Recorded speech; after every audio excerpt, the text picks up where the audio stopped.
Okay, the first step of macro micro is loot distribution. Now, loot distribution is a natural part of a total return and makes it a competitive game because if you spawn within the game, there's going to be 5 areas within your zone that you can spawn in, and if you go next to the place you spawned in, like the loot boxes that are next to you, then you'll be able to grab those boxes and then have a majority of the items necessary for your build. This is known as loot distribution, and loot distribution is required for the game to be competitive because if not, there would just be random stuff and random chests.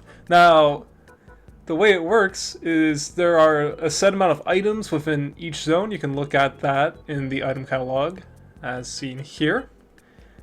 Now, you take the total amount of items and then divide by 5, and then that's how you get the amount of items within each area within the zone.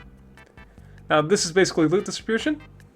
Also, if you want to know more about loot distributions, there is an Eternal Return map, eurobsmap.com, that you can look at, brought to you by MacTal. It has all of the groups that you could spawn in, and then you are able to loot in.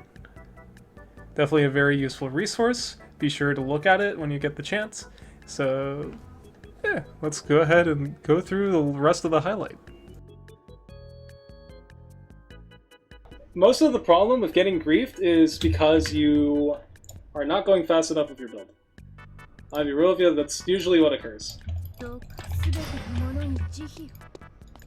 So, here we're just gonna grab everything we need. I'm gonna put Valhalla in the background because holy crap, what am I doing?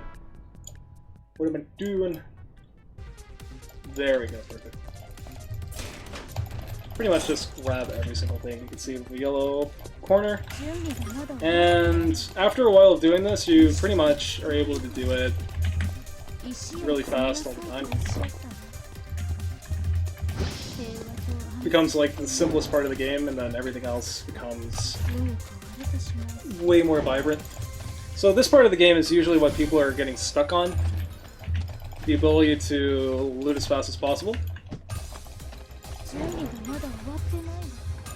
Also, we picked up 2 alcohols because we need to go ahead and make mocha bread, which is preparing our food for later. Very important that you figure out how to set up your food in case you need it. So that is one thing. We will go to chapel just so we can get to the TP.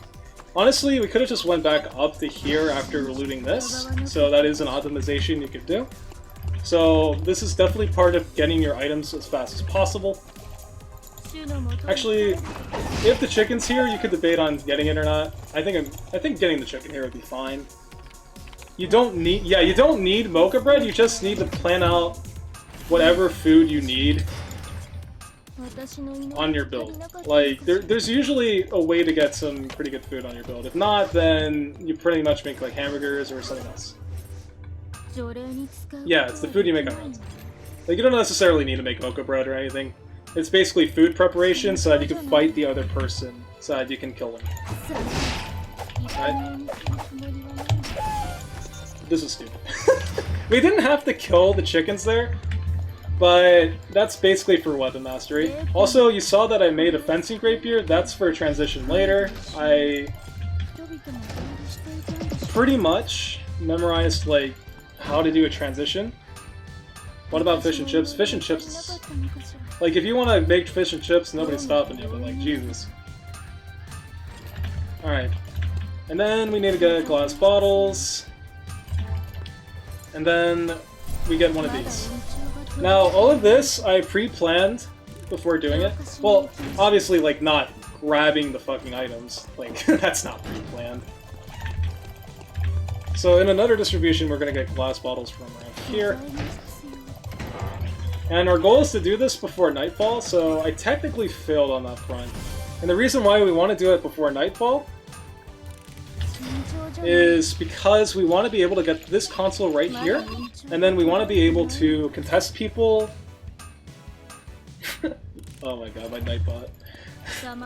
We want to get this console right here, and then we want to be able to grab bear timers and wolf timers and everything else. So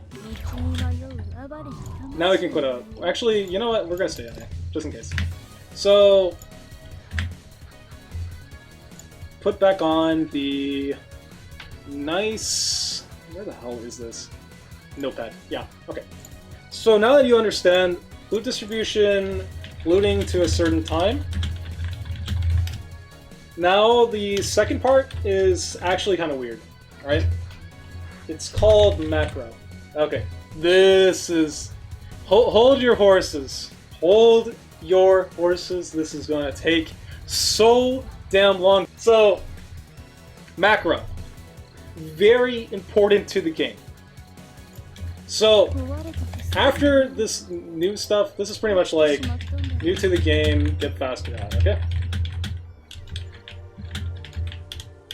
Part everybody struggles with.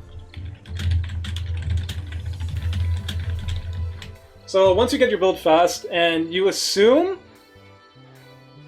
that everybody does it fast, the second thing is macro game. And micro sometimes.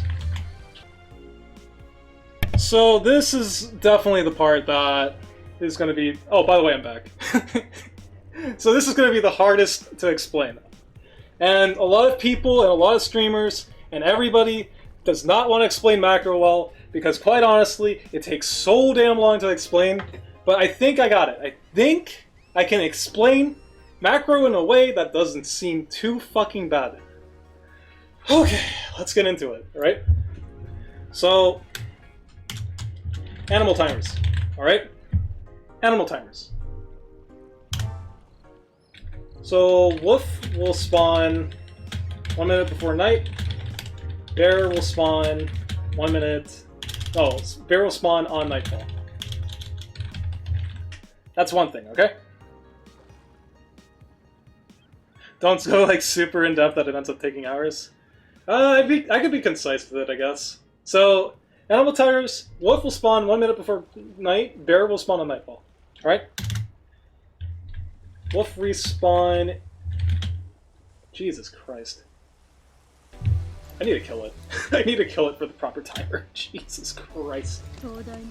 I'm a little bit rusty on the timers, but there is one thing I keep track of. Second wolf and second bear typically spawn 5:30 to 6. No, wait. No, second wolf is 5:30 to 6. Second bear is 7:30 to 8. So you see this in-game timer, like right here? You see this in-game timer, like right here? So basically we're using that to figure out... We're using that to figure out when the next thing will spawn after it's killed inside a game. So typically people will kill the first set of wolves when they spawn, and people will kill... Well, actually like 30 seconds after spawn is killed, typically. So, bear will get killed on spawn. Jesus Christ. So I use approximate timers like these to figure out when the bear will spawn, when the wolf will spawn, etc, etc. So, here, let me go ahead and display this. Alright. So you see, like, the timer right here. I hope I'm not blocking it. Okay, I don't think I'm blocking it. Okay. So you see the timer, like, right here for when the bear is going to spawn. So, that timer is pretty much like... Let me see here. It starts at, like, 260, so it's, like... around 3 minutes, 30 seconds, right? 3 minutes, 30 seconds will be when the bear spawns. So if we assume that the bear will spawn on nightfall, it'll take 3 minutes, 30 seconds from nightfall, which should calculate to around 7:30 to 8. There's also like a lot of different contentions for if somebody kills the bear like way later. Like for example in Alley, like the bears are completely spaced out differently. I could go ahead and teleport and show you. So as you can see here, this bear is like really far away from this bear and this bear. So this bear can have a different timer than the other bear. So basically, you want to keep an approximate timer of when the animals spawn so that you can get the second bear. Now, what's the point of getting the second bear, you might ask, alright? The second bear can give you like rare materials, like Force Core. You can get yourself Force Core from a second bear, you can get yourself Meteor from a second bear, Tree of Life, precious materials like that. You see like all of these items, like mithril items, Tree of Life items, things that you typically make out of rare materials, you can get them from bears. Except for VF Blood. We don't talk about VF Blood. VF Blood's different. So, very important to get your second bear and second wolves. Now, when I'm playing the video game, right? Actually, wait a minute. I'm fucking blocking it with the... Oh my lord. This is the wrong one. Okay. So yeah, pretty much, yet again, these items, you're pretty much going to miss out on those if you don't get the second bear. Alright, so...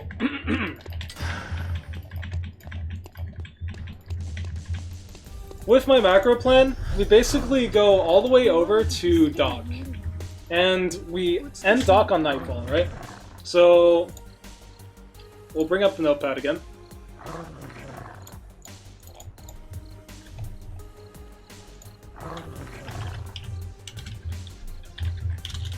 We end on nightfall. Cool. So we end on nightfall, bear spawn. Actually, this is like a different section entirely. We might actually just like delete it later. Okay. So we make it to nightfall. Bear spawn. Alright. So first bears and first wolves. And all these animals will drop a specific drop. Okay? So after I kill this, watch. Right? Actually, wait a minute. I have to get rid of this notepad again. Alright. So they'll have a specific drop, and usually you can craft from it. That's cocaine. We can't craft from cocaine. That's a very unfortunate drop. That's just a dud. We can technically do cocaine with like tonfas and stuff, but that's not the greatest idea. Alright, so we're gonna kill this one. Hopefully it gives us something good. Okay, so we can have iron sheets. And now we can get into the second part of macro, right?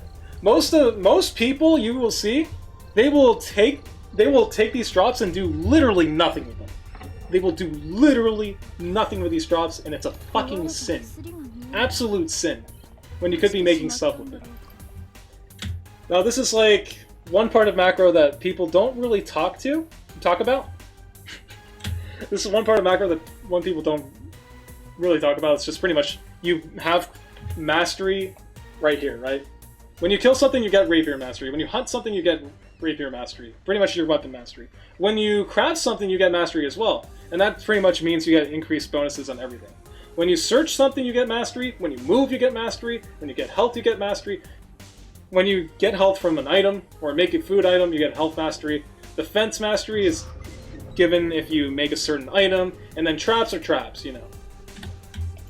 So our goal with macro is to maximize this mastery counter, so we can actually beat the crap out of people in the lobby. If you see, like, for instance, like Frankie Duel, he'll actually take all of this time to build like a bunch of boots, so that he can be higher level in movement mastery, so that he can level up and get better stats. So that's an advanced topic of macro.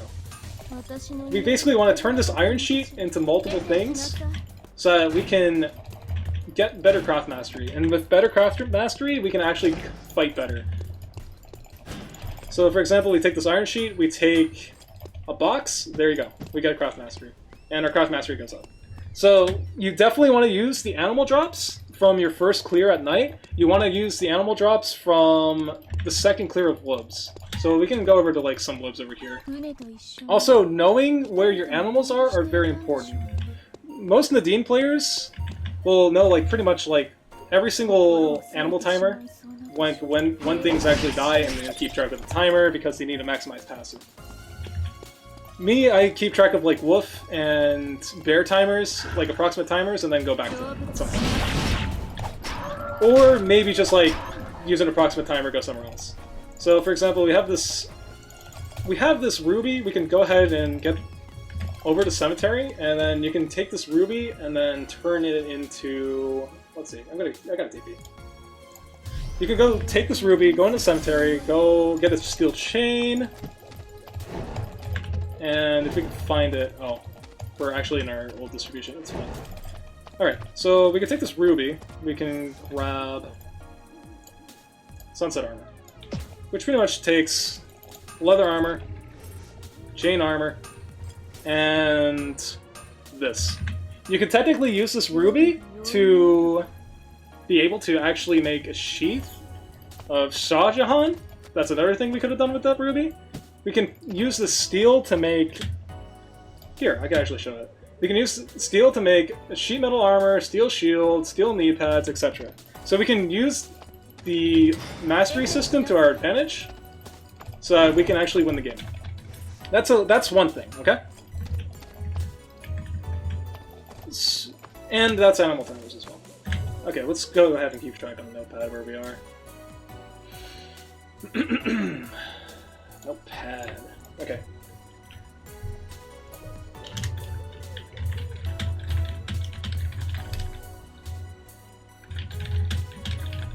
Oh, also, if you craft boots, you get move mastery. If you get... Oh, wait. Crafting items equals defense mastery / crafting mastery. So you double dip in the mastery if you craft, okay? That's one very important thing. If you get a lot of defense from crafting, you are able to survive a lot of different scenarios you would not have survived. If you have a lot of crafting mastery, you should have a lot of defense. There's also another possibility where you craft boots. That's move speed. That's just move speed and craft.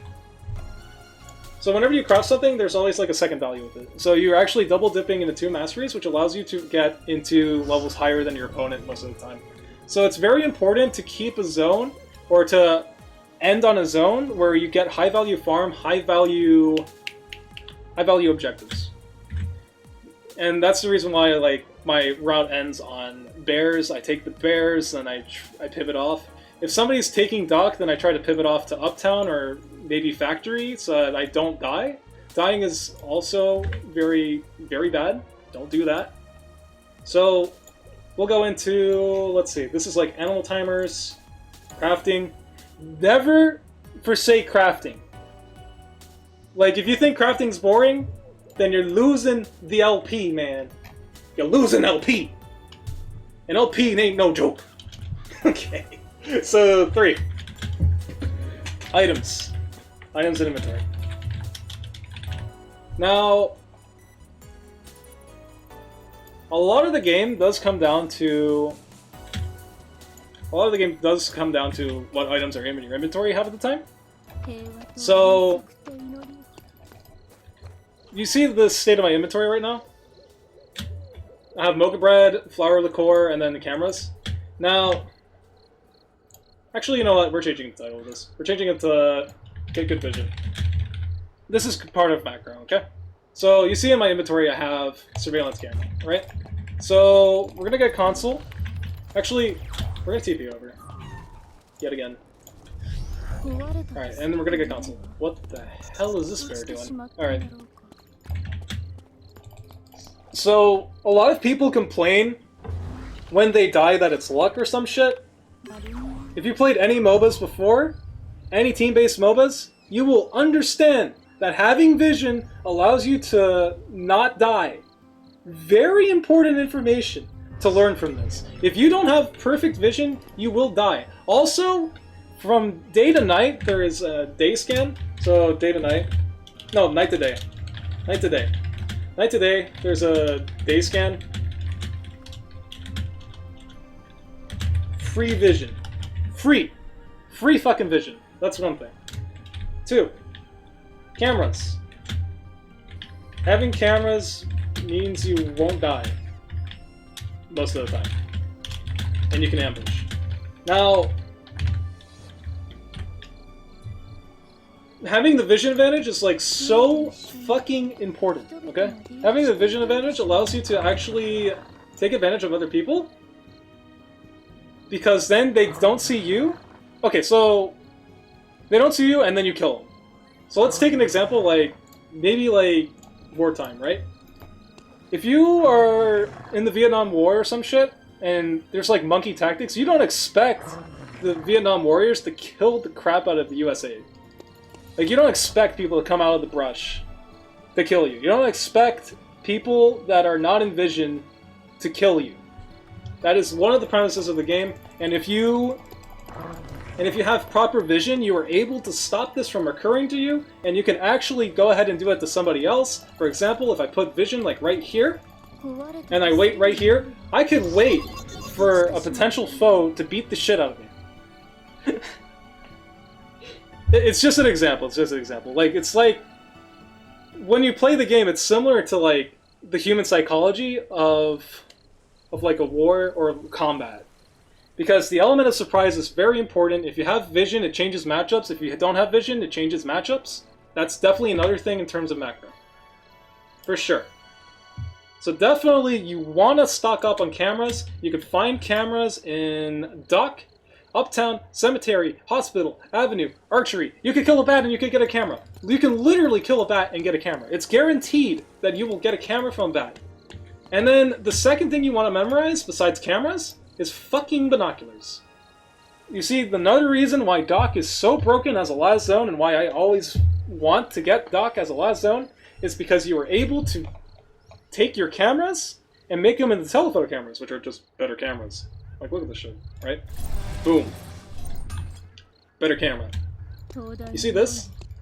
This is like, it covers a lot more range, and it also gives you 2 of them, so it gives you even more vision. So definitely learn where binoculars are, so that you can use them to get more vision. That's another thing that a lot of gold people don't understand.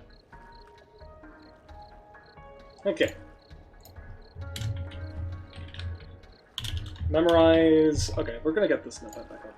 Memorize... binoculars / camera zones. And bats. Don't forget about the bats. The bats are really fucking good. Bats are cool.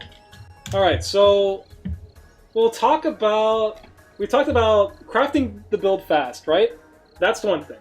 Where we talked about macro game, because wolves will spawn 1 minute before night and bear will spawn at nightfall. Those are the major camps, okay? Those are the high value camps. If you see around the map, you can see that there's bears in Uptown, there's bears in Beach. Pretty much the guide to where bears are is pretty much the top and bottom parts of the map will have bears. For example, like Alley and Temple will have bears, Pond will have bears for some reason, that's the exception, and you have Beach, Uptown, and Dock having bears. So that's very easy to remember. Wolves will spawn in... Let's see. I have to look at the map for that, actually. Here, let me check this. Okay, wolves will spawn in Alley, Avenue, Archery, Hotel, Forest, Cemetery, Hospital, Factory, and there's no wolves in Uptown at all, actually. All those. And then there's like minute zones like School, and it used to be Avenue, but there's minute schools like School. I mean, there's minute zones. Ugh. There's minor value zones like School, so that you can come back and try to get farm from boars and such. Also, another thing is boars are important. Boars are like 3rd important. Boars are minorly important. You don't want to skip them. They give you a ton of XP if you kill them, so that's definitely a thing, but you don't really get a lot of useful stuff out of it. So that's the reason why I put minorly. You definitely want to kill them for mastery, and getting mastery allows you to win a game.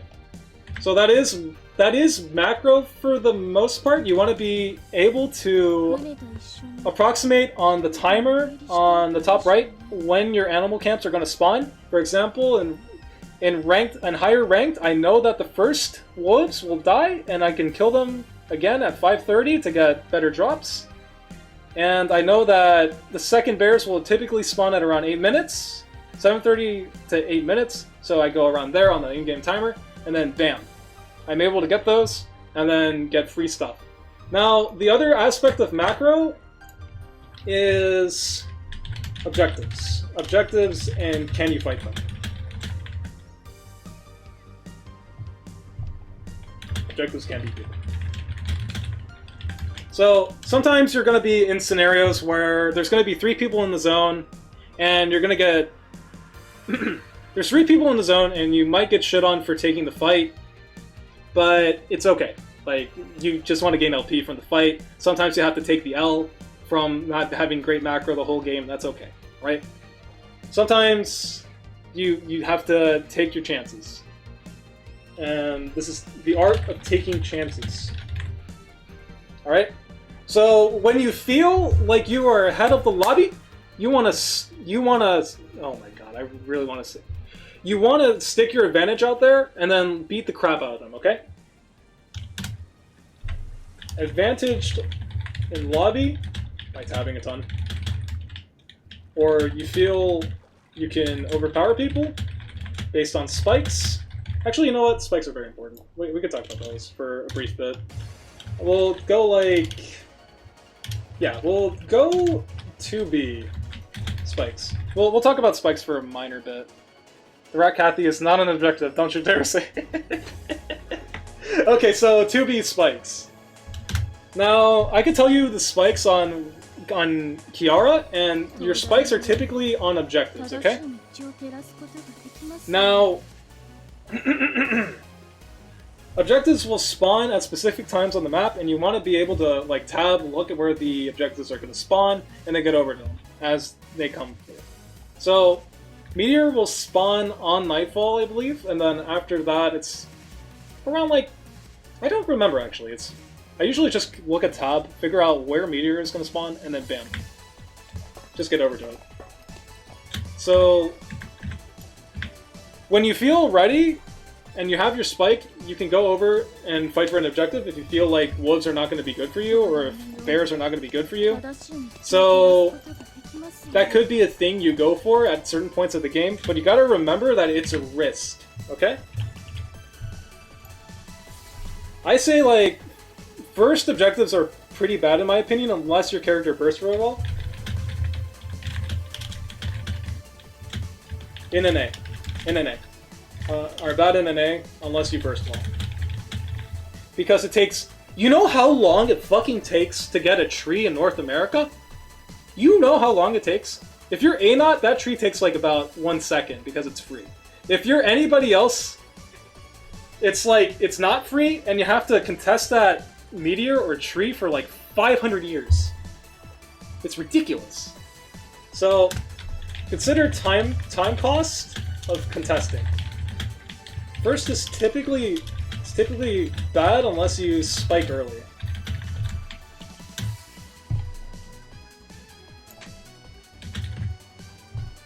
Like, it goes back to first objective being pretty bad when you spike early.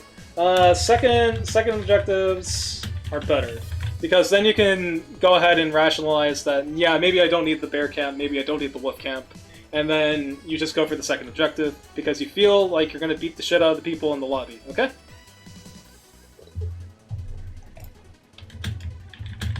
So that's spikes. Objectives, and you can fight for them. Or taking chances. Advantage in lobby by tabbing a ton, or you feel you can overpower people based on spikes. So that's one thing. You gotta figure out your character's spikes. I can tell you Kiara's spikes immediately, and spikes are typically in terms of like transitions.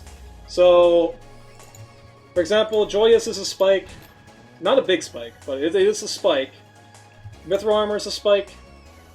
We don't really go for Mithril Armor first, though. Pegasus is a definite spike. We definitely try to go for Pegasus as much as possible. If we get Pegasus, we have the ability to 1v1 pretty much everybody in the game because Pegasus is broken. It needs to get nerfed. But Pegasus is really good. So once we get Pegasus, we're able to fight people and beat the crap out of people. At around level 6 and D-Skill, I can pretty much be assured that I can 1v1 people because I have the ability to go in and then beat the crap out of people. So that's another thing. Very important to know when your character spikes so that you know when you beat the shit out of everybody in the game. I think that's mostly covering it. You want to get your build fast, you want to get macro game animal timers, and then you want to be able to craft so that you can get double dip in the mastery. You want spikes or risk every now and then. You want to know what transitions your character goes so that you can actually get these spikes. GBIW. No transitions. No transitions. If you know your transitions, you know when you spike. If you play the character long enough, you know when you spike, okay? Third, get good vision. Night to day, there's a day scan, cameras. Get your camera and binocular zones. Damn, you want with all these tips and tricks of dying to be stream. Slam my head on the keyboard brain off. Shut up. The matchup's terrible. Actually, we could get into micro. Honestly, we could get into a bit of micro. That's one thing I did not do. Micro. Okay. 1. Well, micro is reliant on movement. That's one thing. Micro is reliant on movement, so how you move, how you and the enemy move determines micro. That's like one thing. Actually, you know what? We're just gonna go into like fundamentals stuff. Fundamentals of micro. Know your kit, opponent's kit, proper movement around both kits. The reason why micro is very beautiful to a lot of people and very hard to learn is because a lot of people don't have the proper movement to actually play around certain skills. It takes a long while to be familiar with all the kits in the game so that you can actually play around them. It's just a lot of hassle, but after you do it, you're able to beat the crap out of people in micro, and it's pretty good. But you gotta know your kit, know your opponent's kit, and then you gotta properly move. Now let me explain. If you are having trouble with Sua, and this is an example, if you're having trouble with Sua, Q will hit either behind you or where you stand, depending on how she gauges you, movement-wise. So the reason why Sua is like really bad in higher elos and really good in lower elos is because a lot of lower elo people will not differentiate their movement at all. They think movement is just like autopilot, alright? So let me go ahead and like go into the game and like do some really wonky stuff for you. So when you do movement, you typically go like this, right? If I see a Sua on screen, I'm going to stutter step my movement. I want to stutter and not die, alright? So let's say there's a Sua like right over here, right? And then I see her coming into here because we have good vision. We see her like right here. Now, the Sua Q will go behind me or on top of me. Now, as a player, you must be able to think what the opponent is going to think. This is where empathy helps you. If you know what your opponent's kit does, you should be able to fight better than if you don't know what the opponent's kit does. It's like, it's literally in the art of war. If you know yourself but not your enemy, you're going to lose half of the battles you fight in. But if you know yourself and you know your enemy, you're able to win 100% of the time. Alright? So, if you're versus Sua, you have to expect the Q will come. And let's say worst case scenario, you get hit by Q. Okay? You get hit by Q. Holy shit. You get hit by Q. You get hit by Q! What is the Sua going to do? What is the Sua wanting to do right now? Sua wants to use their E. They want to use their E to confirm a knockup. Knockup and close gap. Okay? This is what Sua wants. If you are a lower elo player and you're struggling with Sua, you're a lower elo player. And you should understand that Sua is not broken. You just gotta play better movement, man. What the fuck? When you realize the beauty of people's movements, like the little fractions, little centimeters, little millimeters off, where you almost get fucked, it's just like, so good. It's so good. Also, another thing that I definitely want to tell people, movement with S key is hella good.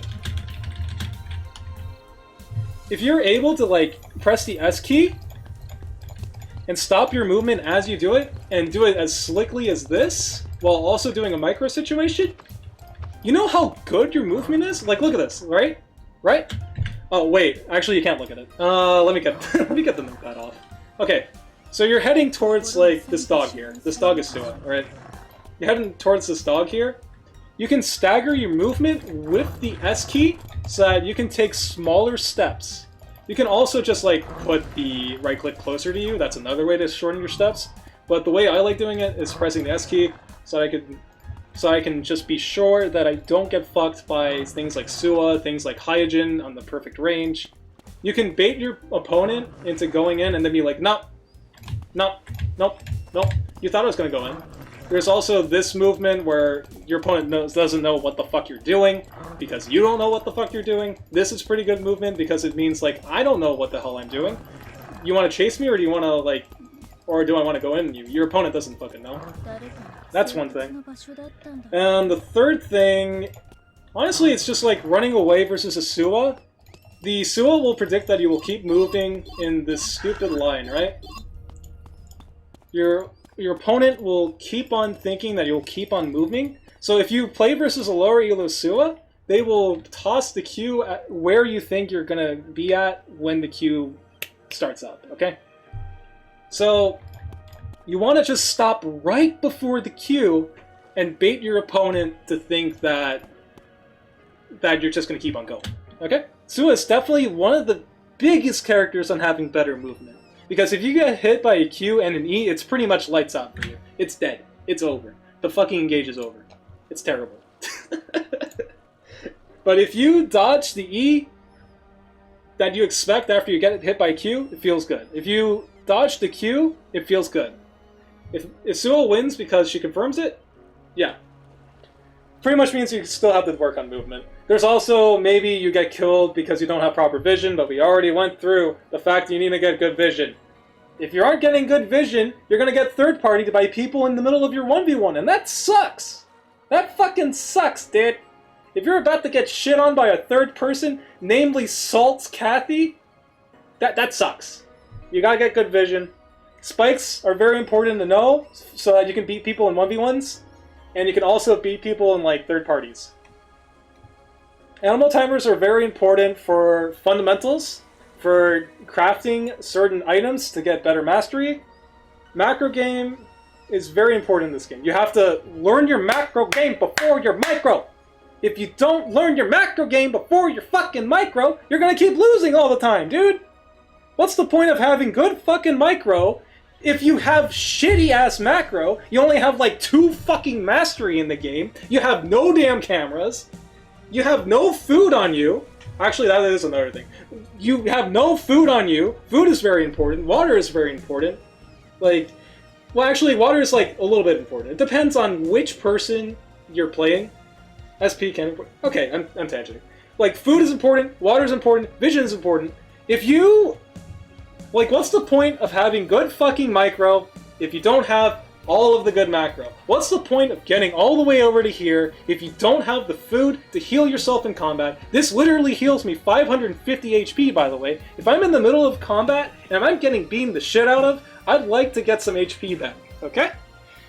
When you have no food, you feel like trash, and it's just like, damn, I really need some food. Very simple remedies.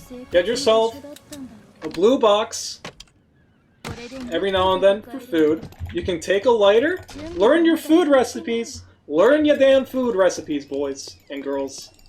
Look at this, right? We got an oil, we're gonna get a lighter, and the notepad's in the way. Okay. We're gonna get a lighter and an oil, and we make cooking oil, right? Kill these damn woods. Bam, bam. We have 700 HP food. Or 550 HP food. I'm sorry, I'm a boomer. I memorized the old values. This is 550 HP. You see, this food is very important in the middle of combat, so that is another thing, but it's like a little addendum, right? It's a little tiny addendum, but it's a very important one. So, we'll go ahead and put that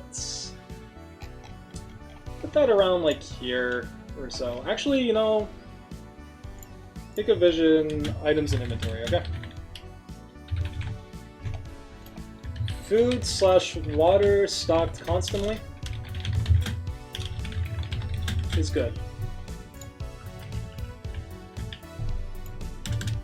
Water is for mage bitches. So that is another thing. Okay. And thus ends the macro talk. The macro micro talk. I think I've gone over pretty much every single thing that you can learn.